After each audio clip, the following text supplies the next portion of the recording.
In this video, you'll see how anyone from analysts to developers can quickly scrape educational product listings from ADA247.com using Minexa.ai. I am navigating to the ADA247 page that already shows the data I want to scrape. Next, find the Minexa icon in the toolbar and click it to open the extension and get started. The panel is open. Now click I'm on the right page. Minexa will analyze the page automatically and detect the educational product listings.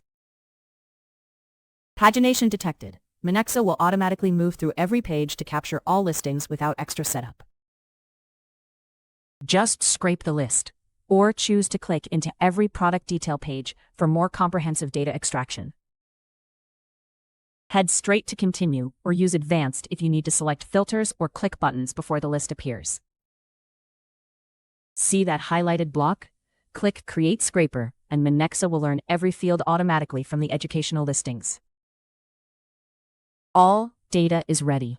Minexa has identified every field like book titles, prices, offers, and availability, without you specifying anything.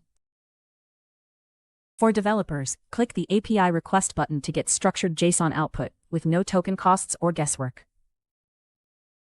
Finalize the scraper by clicking Complete Configuration to validate your setup and save it. Minexa found the Next Page button on its own, so every run will cover all pages automatically. On the last screen, schedule your scraper or connect it to Google Sheets. One more click and your job goes live. Click Run, and extraction starts immediately, pulling all educational book listings from ADA247.com. Reuse this scraper on similar pages on ADA247.com anytime. You can export data points like book names, prices, discounts, and publishers quickly using the browser or API integration. Hit Export, and the complete dataset is yours, ready to open and analyze in Excel or JSON format. Set it up in minutes and it works forever. Anyone can get spreadsheets, and developers get reliable JSON extraction at a fraction of the cost of other tools.